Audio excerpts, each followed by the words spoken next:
Hi, my name is Jamie Spengler. I'm an assistant professor of biomedical engineering and chemical and biomolecular engineering here at Johns Hopkins University. And I'm really delighted today to have been invited to give a talk from Sridhar Nimmagadda on molecular imaging, not actually on the imaging itself, but actually on the discovery of reagents, binding proteins that can be used for molecular imaging purposes. And specifically, we're going to focus on molecular imaging agents that can be discovered through molecular evolution. So first, just a couple of disclosures. I'm a co-founder of Meta Therapeutics and serve on the scientific advisory board for a couple of different companies.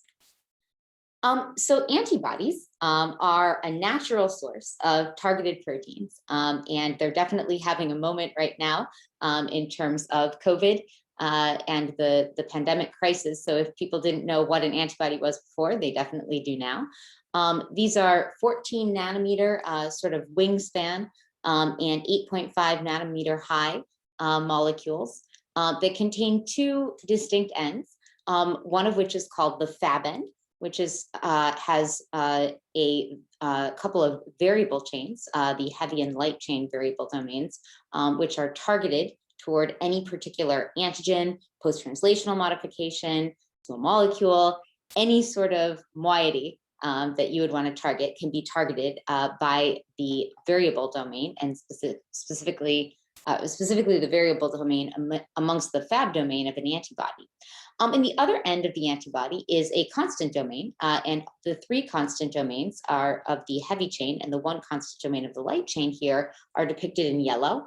And specifically, the last two constant chains of constant domains of the heavy chain are known as the FC, or fragment crystallizable, and that's involved with immune recruitment. That region binds to FC receptors, which are found on the surface of many different types of immune cells. And that allows for the antibody to recruit in an immune response. So it's sort of a natural molecule that has both its interaction and direct targeted end, as well as its immune recruitment end. Specifically, we're focusing here on IgG, although there are a range of different types of antibodies. IgG is the one that's been used most in terms of diagnostics and therapeutics. And so just a quick refresher, and not to go into too much detail here, but antibodies are generated as well as T cell receptors, which are another targeted sort of protein that our immune system produces on the surface of T cells. But antibodies are produced by B cells, specifically they service the B cell receptor on their surface. And they're generated through a process known as VDJ recombination, where these variable segments are basically recombined and shuffled to allow for diversification and generation of a functional antibody response. And specifically, what's interesting is that the amino acid diversity in theory, right, that you could have in the entire variable region is actually 5 times 10 to the 13th, right? So there's a lot of different capacity to make a range of different sequences within this variable region. And the clone diversity is about 3 times 10 to the 7th in terms of what we would typically observe based on the complementarity determining regions of the antibody. So remember that the variable region of the antibody, shown in red here, consists of different framework regions, which are highly conserved within a particular species, and in particular, an isotype within that species. And the intervening regions are made up of what are called complementarity determining regions, or CDRs, of which there are 3. And those regions are hypervariable, right? Those are sort of the secret sauce. Those are the loop regions, as opposed to the framework, which is the beta barrel, that provides the structural diversity that allows for the antibody to engage different molecules. And again, this VDJ recombination, right, we don't have to think about it. It's an automatic process that goes on in our body as we're exposed to different pathogens our body is constantly evolving antibodies to bind to that particular antigen. And again, antibodies present this sort of natural source for targeted proteins. And antibodies and their fragments come in several different flavors.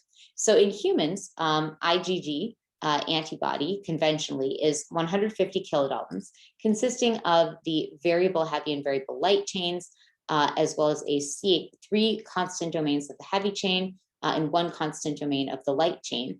And the variable the CH1 and Cl domains, as well as this hinge region here between the CH1 and CH2 of the heavy chain, are connected by disulfide bonds that keep the antibody together.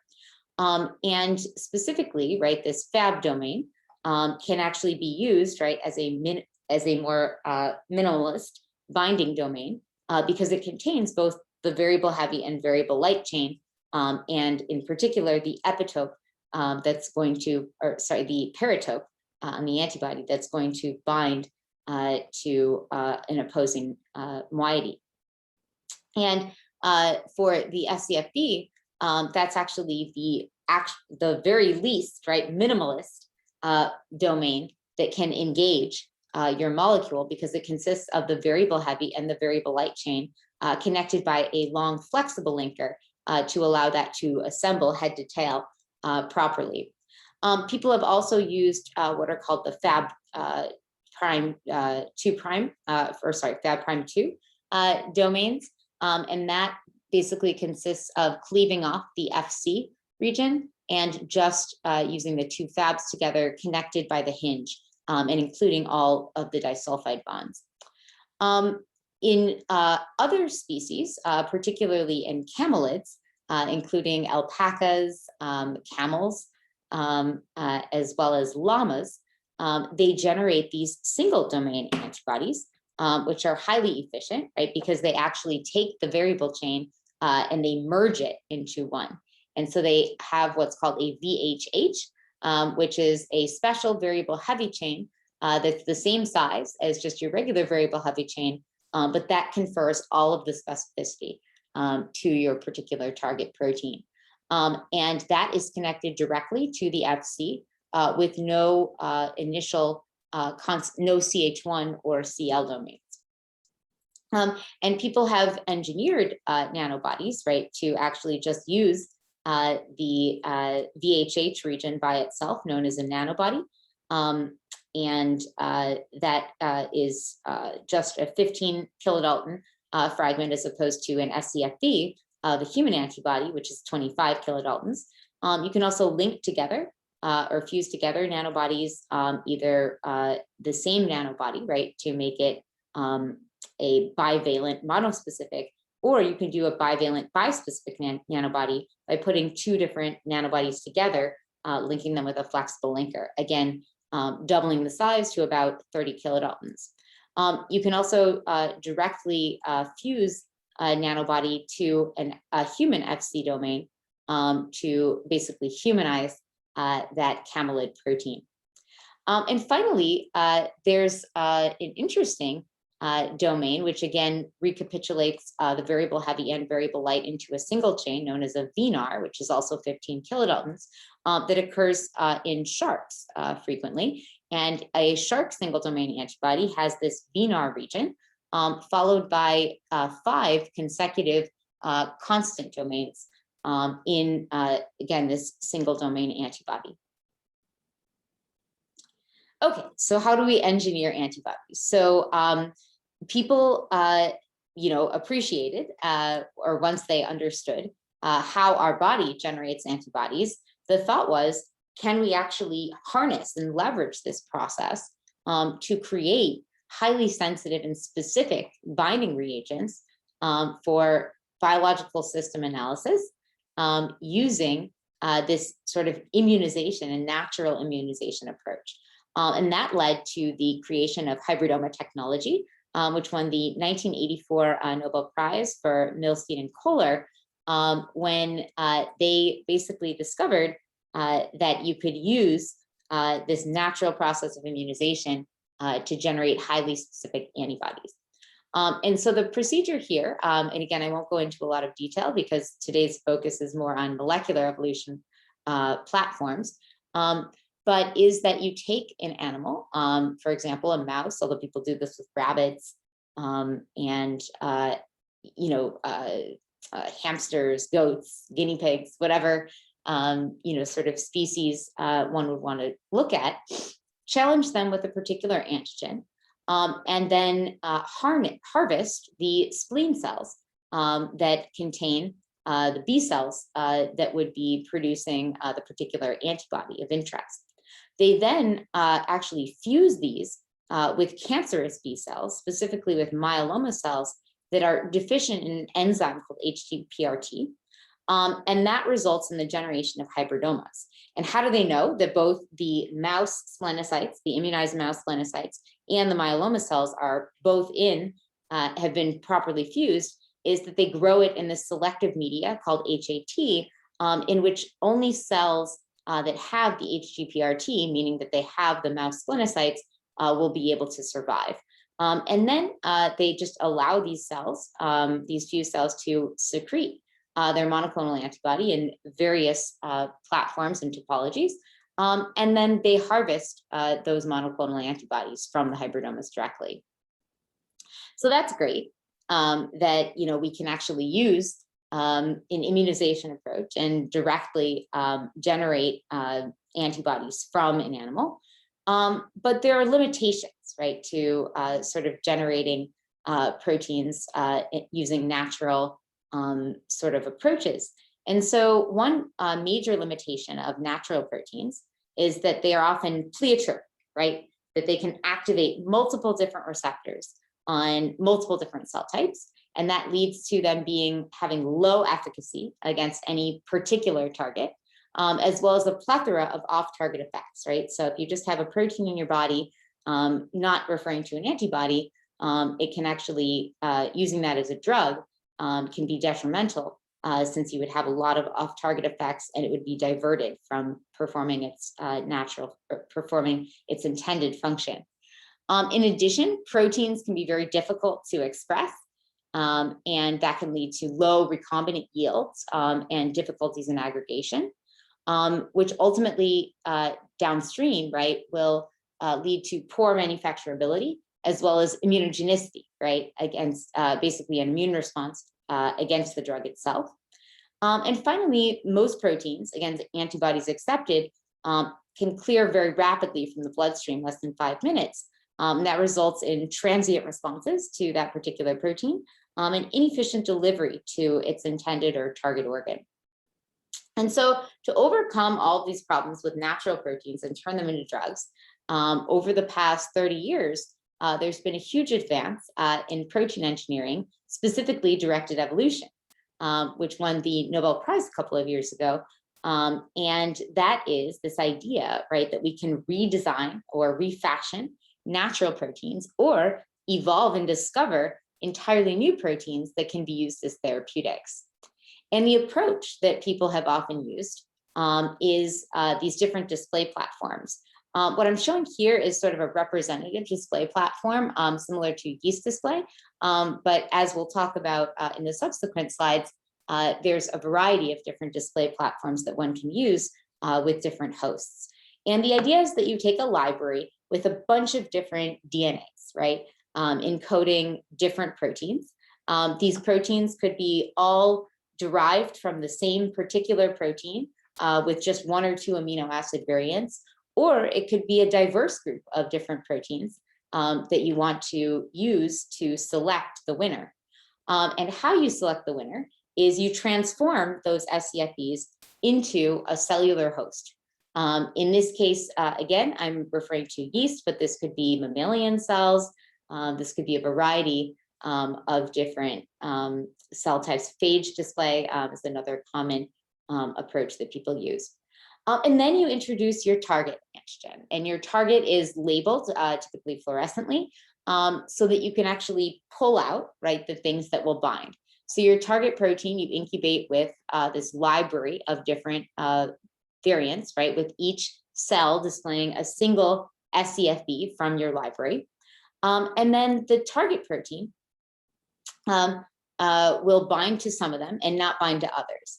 And so the ones that will carry on, this red and teal and purple dye, will then be subjected to increased stringency, which means basically that you lower the concentration of your target so that only, right, the strongest binders will bind. And ultimately, you can sequence those high affinity binders and actually derive an scFv or an antibody that specifically binds to your target. So the first system I want to talk about is what's known as phage display. And really, the idea behind any of these display platforms is to link a protein phenotype, in this case, binding, right, or recognition, to a genotype, right, to be able to link that to its DNA sequence in order to discover antibodies that will bind against a specific target. And so the basic workflow for phage display-based panning is you take a library of phage, and these are antibody-expressing phage that are co-infected with helper phage, and they're amplified and then incubated with a typically surface immobilized antigen on plates. So basically you coat the plate with your antigen of interest, and then you throw on the phage and you let the ones that are going to bind, and the ones that don't bind under various buffer, pH, temperature conditions. And then you wash away, right, all of the phage that are not expressing a binding antibody. And so only the remaining phage, right, the few, the proud, are the ones that stick.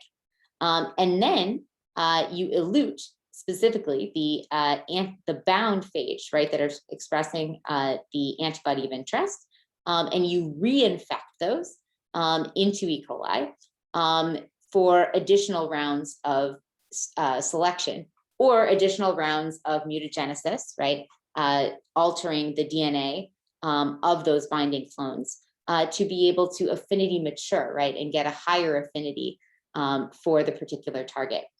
And you see there's also this exit strategy that once you've actually gotten enough enrichment of your library and picked out enough clones that bind, you can actually use those sequences to produce monoclonal antibodies, specifically by sequencing these single chain variable domains, or scFvs, that we talked about, the 25 kilodalton minimalist binding domain of the antibody.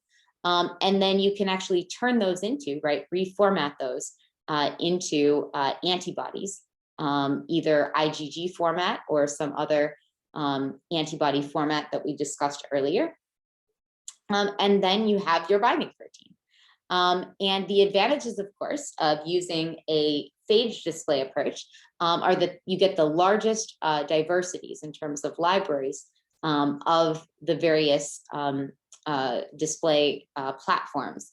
It's also very fast. You can do a round of phage display in one day.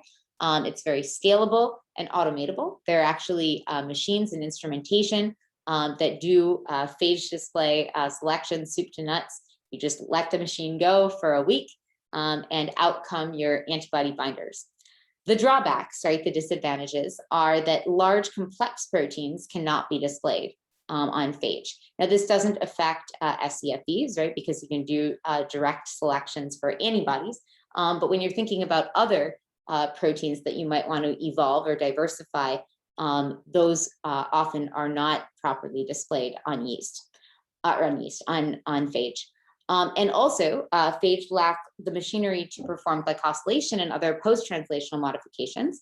So if your scFv happens to have an N-linked glycan or an O-linked glycan, that's not going to show up in the context of phage display, which could be limiting for the binding. And there's often a lot of non-specific sticking, right, that shows up from just things sticking to the plate itself or the phage themselves being sticky. And also the expression and binding of either your scFv or other protein may not necessarily correlate to the actual behavior of the protein in solution. And the same goes for your surface immobilized antigen. that may not be representative of how it might look on a cell or in a physiologically relevant context. However, the phage display platform has been extremely powerful in evolving scFv binders and even drugs. And the process itself, as I mentioned, there are machines to actually automate phage display, but there's also this new technique that's been developed that's known as phage-assisted continuous evolution, or PACE, where it's essentially a hands-free directed evolution, continuous evolution workflow. And I won't go into great detail about this, but essentially what you have here is your selection phage, which express your target of interest.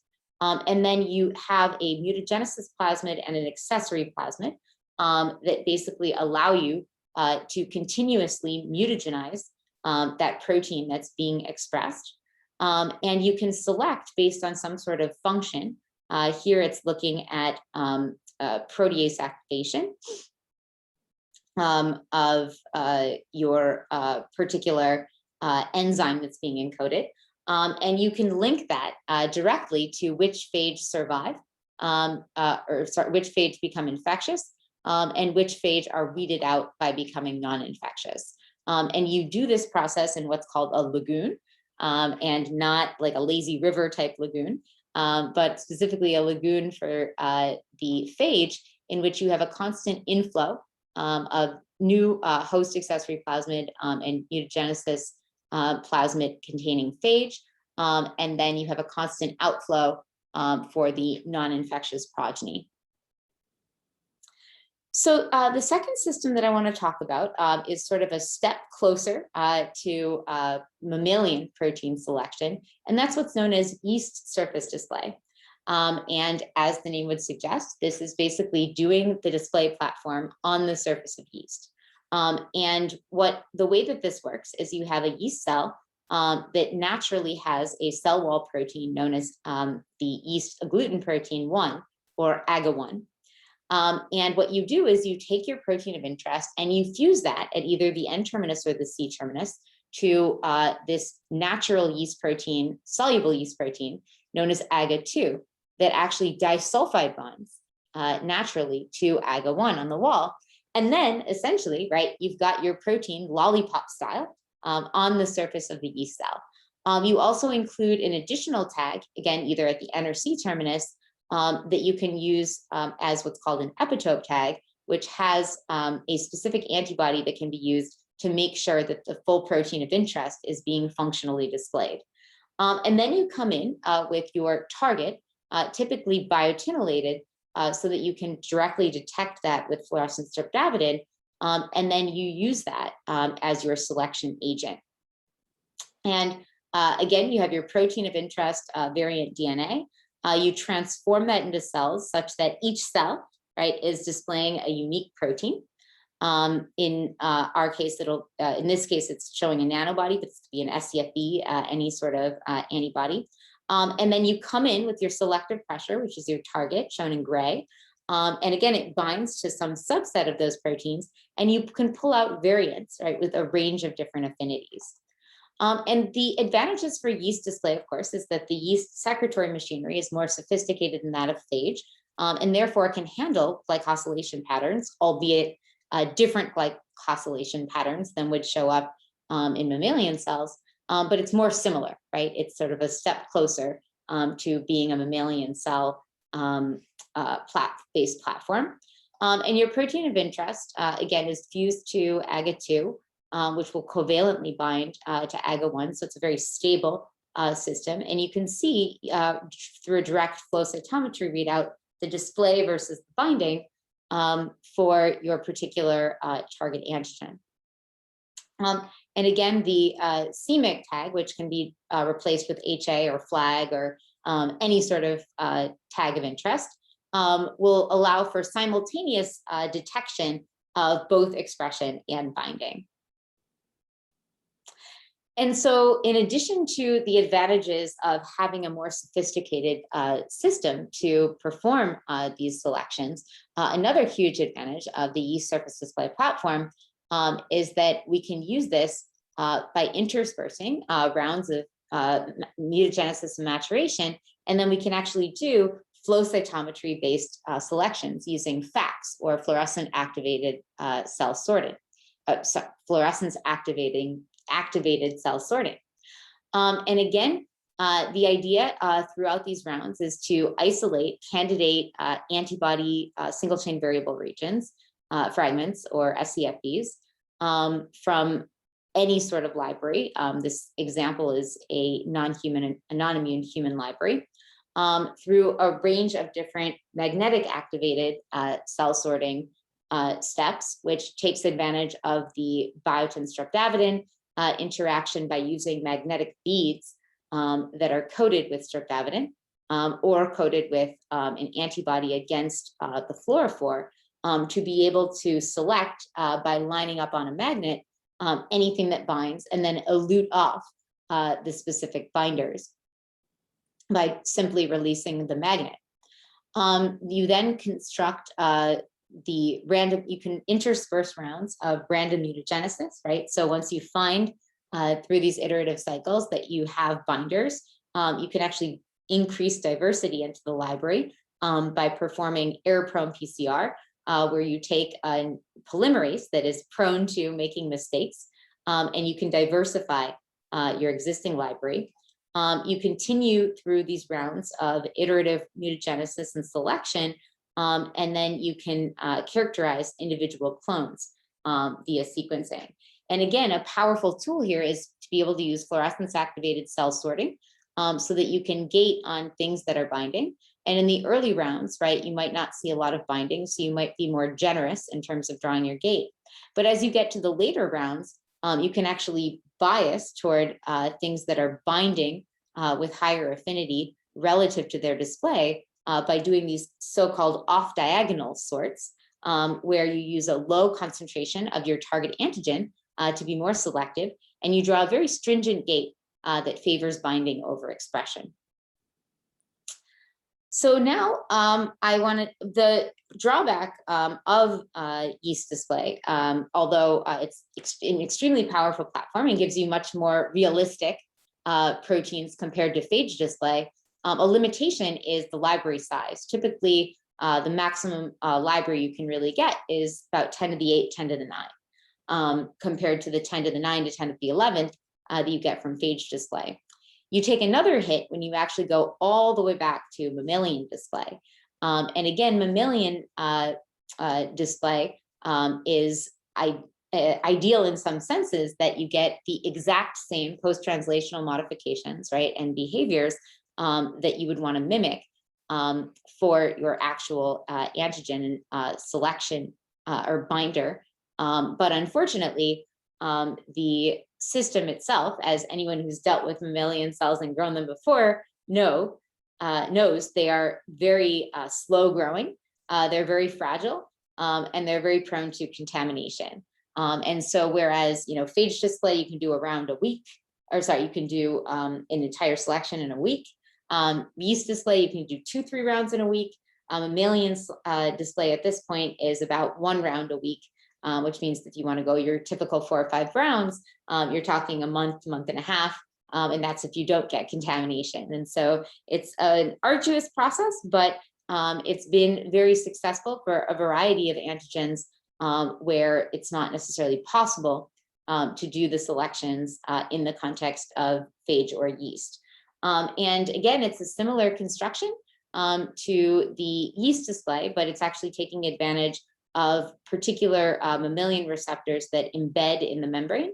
In this case, it's using a platelet-derived growth factor receptor, and uses the transmembrane domain of that particular receptor. It also encodes the variable heavy and variable light chain of the SCFD, and also the full SCFD library, right? This is just showing one clone example. It has a c-Myc, again, epitope tag. They can be detected with fluorescent antibody. And then you can, again, perform both magnetic activated cell sorts and fluorescence activated cell sorts against your target of interest. The final system that I'm going to touch on quickly, and not a lot of people have the capability to do this, but if you do, it can be very advantageous. And this is an entirely cell-free selection system that just depends on using these synthetic ribosomes, which directly links the mRNA and the transcribed material to the nascent protein being translated. And again, the technique is really very similar to any sort of cell-containing system where you have a cell-free transcription and translation undergone by the ribosome. And you have these ribosome complexes that include your nascent protein being translated. You subject that to typically a solid surface or a plate coated with your antigen of interest, and anything that binds will stick to that plate. You'll then have ribosome disruption so that you can isolate the mRNA, do reverse transcription to then clone the DNA and express your antibody of interest. Again, you have a lot of the limitations of phage display in terms of doing this on a solid surface, and so your antigen might not be in the correct conformation. You also have the limitations that you're transcribing this protein on a ribosome, and you don't know how it will necessarily look in the context of a cell. So again, it's just bringing it sort of a step removed from the actual sort of application that you would want, but it's been very successful in evolving antibodies and in scFv format against a variety of different targets. So where does the library come from, right? So we talked about all of these different selection platforms, but where do you get the naive library? So sometimes you can get it from a natural source, and these examples are shown here, where you would immunize, say, a rodent, right? You talked about mice, rabbits, guinea pigs. All of that is a very common, sort of mechanism for generating antibodies. There's also a lot of campaigns that go on to immunize either sharks or camelids, right? Again, to try to derive an antibody that would be in a single domain format that you could use to generate a nanobody. And finally, the alternative to using natural sources would be synthetic design to create your own antibody fragment library through PCR and DNA assembly, and to diversify the different CDRs based on natural diversity, right, to sort of mimic that in new ways, and also to mimic the framework region, again, of natural scFvs and natural antibodies. And again, this allows you to have a lot more control over the particular residues, and specifically certain residues, amino acids, have been found to increase nonspecific binding. And so those can actually be scrubbed or eliminated from your library to improve its performance. And beyond antibodies, there's actually a very strong push now to look at other scaffolds. Is an scFv or an IgG, is that really always the best? And the answer is it depends. Particularly for imaging agents, a lot of times you want something small so that it can penetrate very deep into tissues. And the IgG, right, with its large bulk, might not be the best choice. People have used also like Fab domains, and in general, right, the size will also dictate how quickly things are cleared from the bloodstream. As we talked about, things less than about a 50 kD cutoff that don't have an FC domain are typically going to be cleared from the bloodstream through renal clearance within about 5 minutes. And IgGs and anything with an FC domain in general will have a sort of privileged serum half-life through FcRn, neonatal Fc receptor mediated recycling in the blood. And so here's just a very small smattering of a few different scaffolds that people have used. You can see the fibronectin type 3 domain actually has a very similar topology to an scFv. with the beta barrel structure and the flexible loops, and has a size just below that of a nanobody. There's variable lymphocyte receptor is another scaffold that people have used for binding. DARPins, designed anchor and repeat proteins, and you can have a variable number of repeats on this particular molecule, and then you see that the loop regions allow for diverse target engagement. And then you see that SSO7D, computationally designed scaffolds, Naughtons, Kringle domains, GP2, pyroxynomidase is another example of an alternative scaffold to an scFv. So again, depending on your particular application, you might want to use one of these alternative domains. And all of these, fortunately, can be easily encoded into any of the display platforms that we discussed earlier to diversify and ultimately evolve binders against your specific target. Okay, so just summarizing what we went through today, antibodies are nature's way, right, of generating targeted proteins against other proteins, small molecules, lipids, carbohydrates, post-translational modifications, anything of interest that you would want to target can be targeted directly by antibodies. Antibody discovery approaches include both immunization-based strategies, as well as directed evolution platforms. Naive libraries can be derived from either natural or synthetic sources, and alternative binding scaffolds can be used to alter the size and layout of your binding protein to allow for creating improved diagnostic agents. So thank you so much for your attention. I hope you learned something from today's presentation. And please don't hesitate to reach out and contact me should you have any questions regarding this lecture or regarding molecular evolution and protein engineering in general. Thanks and have a great day.